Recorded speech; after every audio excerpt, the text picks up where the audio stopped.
Hello, so this video is going to be a bit of a departure from the norm. It's, well, for one, rush gameplay on Battlefield, a mode that I don't usually play, but this server I didn't realise had game mode rotation as well as map rotation. And this round brings up some interesting points as to how you play rush. The attacking team whinged a lot that there weren't enough tickets on this server, and so that's why I picked this round to put up. I'm also going to be talking about some new stuff on the channel. I've bought some new games, I've installed some new software for recording, and just some things that won't be appearing and what will be appearing. So I'm playing engineer on this round as a defender, so I've got the SRAW and I've got the EBR, and I pretty much count myself on this objective. That's just behind this building, and I'm taking pot shots with EBR. We've stopped their initial tank rush, and so we're doing pretty well. And it's then I realise I can't see anyone. I've seen one guy trying to run down the hill, there's that guy, the guy I shot before, and there's a couple of snipers on the hill up here. But other than that, where is the opposing team? Now bear in mind, this is the team that's complaining there aren't enough tickets, but they're not rushing.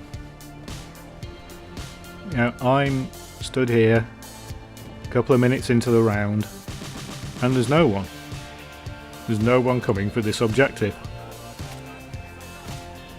So I'm taking pot shots at that sniper, the other sniper hits me, so I decide, right, I should probably get out of here.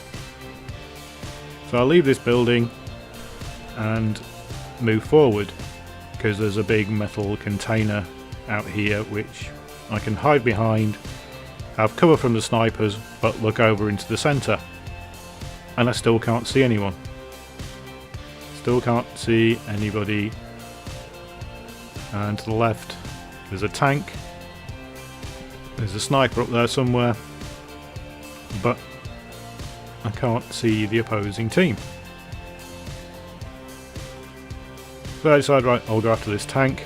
I'll waste my first shot because he's just hit his active protection, and I get the second shot into him, and then this guy runs out, and the EBR really isn't the gun to have up close. I go after the tank again, although he's got our tank after him, and finally there's some guys. One of them's got through and his squad are spawning on him, and they got the objective armed. But we managed to disarm that, and that's it for the round pretty much. You know, there's not a lot going on. They haven't troubled A at all, and they've got one arm on B, and they blame the number of tickets. So in the chat at the end of the round, it's all, there weren't enough tickets, not enough tickets, this server's rubbish. And here's an example of my bad gameplay, because I didn't spot that guy at all, even though you can quite clearly see his orange tags going around the corner on this video. But when I was playing, didn't notice them at all. So that's it. That is how long the round took. And like I say, the complaining started straight away. So the next round, the sides are swapped. Same teams, except we're attacking. Now, one of the guys in my squad, while I was changing kits, simply got in a jeep, drove straight up the middle, and got this objective armed. Now I don't really help because I'm about to get shot by somebody who just comes around a corner, because I didn't realise you could get past that tank. So they defuse it, but we keep rushing at the objective. Now I am not a good Battlefield player. Mediocre would be a kind way of describing my play. But even I know in rush, you have to rush. The game mode tells you how to play it. So as you can see, there's 3 of us in our squad, and we're all moving up towards A to try and capture it. And one of the defenders is about to come up with a really good tactic that I didn't realise. and that's these tanks and the oil. It all just turns into a horrible burning mess, and I'm about to run back there and I realise those tanks are a horrible burning mess as well if they get shot. So that's a really good way of taking out the cover on this side. If you shoot both of these sets of tanks, they can't hide behind the tanks and they can't hide in the little trenches. But we just run round them and go for this tank here. And that's the difference between our round and their round, is that we're constantly moving forward towards the objectives, trying to push them back. So I might not be a good player, but every kill I get up here by the objectives means that they're going to spawn further back. And if I get a revive off up here, it means that our players don't have to spawn further back.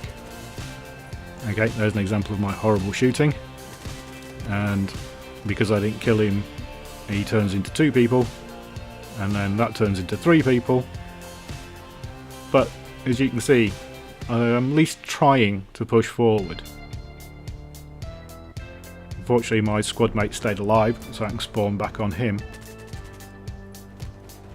But we move up and we go for the objectives. And again, I'm going to run around the corner and just get owned by a guy with a Scar H.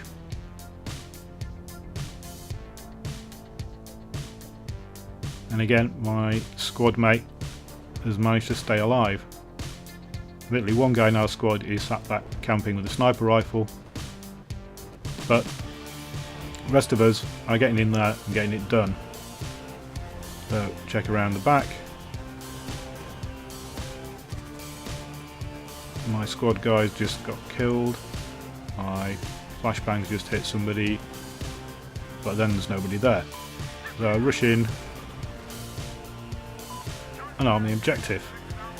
Now for some reason my kit swapped around, and I'm just going to stay on the objective and defend it, because the armed objective is the most important thing that we've got. And it is going to cost me a life, because I'm constantly looking in that direction and I am going to get a grenade thrown at me and shot in the back. But this is what you're supposed to do in Rush. You're supposed to rush and you're supposed to arm the objectives. Just because there's not a lot of tickets doesn't mean you sit back. That's even more indication that you have to rush forward, because you have to get there before the defenders are all set up and just waiting for you. So as you can see, we've completed the first set of objectives and we've now got the second set, and this is probably a good time to start talking about the other things we're going to do, because as you can see, our method of rushing forward is far more effective than their method of sitting back. So there's going to be a couple of experimental videos going up. I don't know exactly what they're going to be of. I've downloaded the Open Broadcast software, which, if you don't know what that is, it's some streaming and video recording software that is free to download and free to use. And I've got that initially to replace XSplit, because that you need to license monthly, and the free version only records in 720p and leaves a watermark on the screen. So I'm going to be experimenting with the Open Broadcast software. That's probably going to be on Battlefield 4 and maybe some of the footage of a couple of new games that I've downloaded. Now hopefully what the Open Broadcast software is going to do is fix some of the recording levels for the volume. Now I currently use Fraps for recording most of the footage, and that doesn't have separate volume controls. Fraps relies on using the recording levels set up in Windows. So it uses the mic settings that Windows has got, and it uses the volume from the game and what you have set in Windows for your headphones.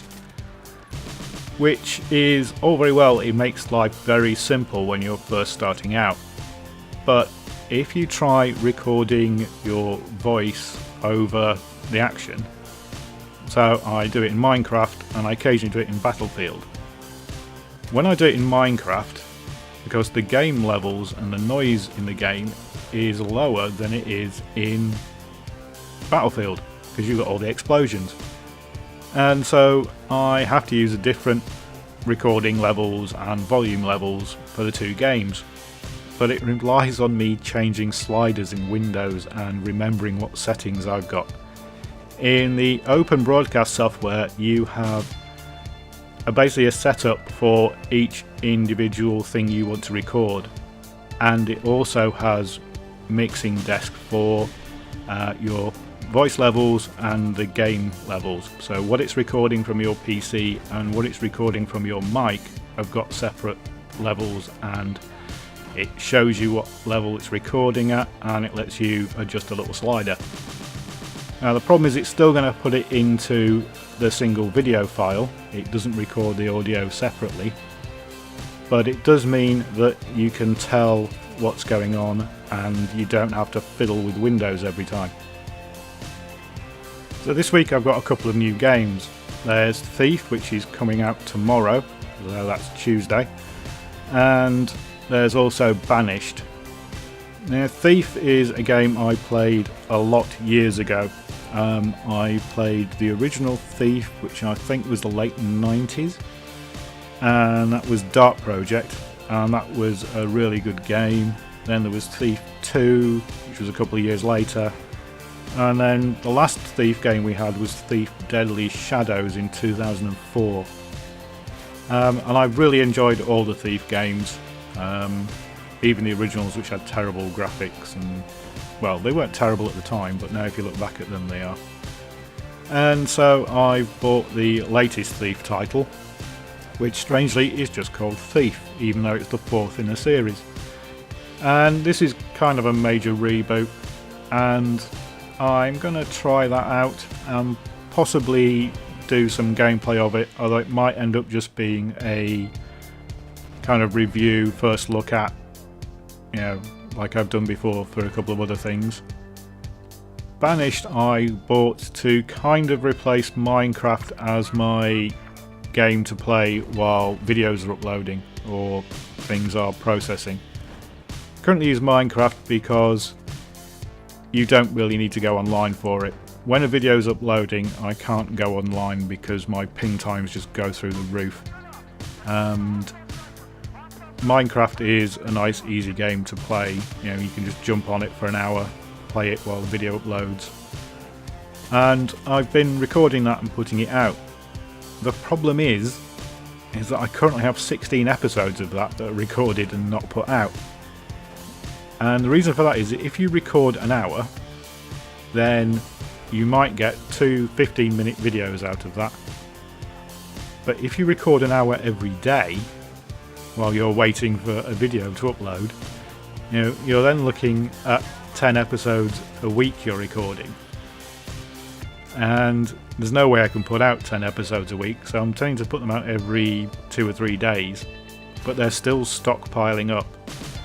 So my idea is that I'm going to try playing Banished, and that's a kind of little civilization builder survival game for a group of little people, or families they are, that you then try and support and build housing and get food and clothing and firewood and all that kind of stuff.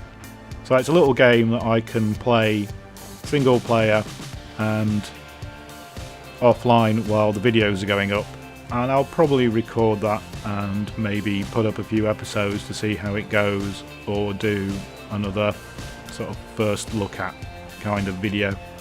We'll see how it goes. But what I'm going to do is I'm going to record those in the Open Broadcast software to see what it's like, give it a try, and see if the file formats are compatible with my video editing software. One thing that won't be appearing is Titanfall, and I got some abuse for not liking Titanfall. First time I've ever had abuse. Do I go through my reasons again? Yeah, okay. Mech combat's done better in other games, infantry combat's done better in other games, infantry and mech combat is unbalanced and doesn't work properly, and the smart pistol is the dumbest idea ever put in a video game. And now I will never mention Titanfall again. Similarly, Insurgency and Loadout won't be appearing because I don't like either of those either. I was almost tempted by the Call of Duty free weekend on Steam, but yeah, it's Call of Duty, so I didn't do that either. I have nothing against Call of Duty. I think some of the early games were great, but I've played them, and the new game is exactly the same as the old game. And to be honest, Treyarch make the best Call of Duty games. So there's been no Battlefield 4 news for a few days, and that's because there's been no news worth reporting. There's a new community challenge to capture objectives, which sounds dull. The Q&A sessions have been dull and the questions have been boring. So there's no point putting out a Battlefield 4 news episode to say, look at all this really uninteresting stuff.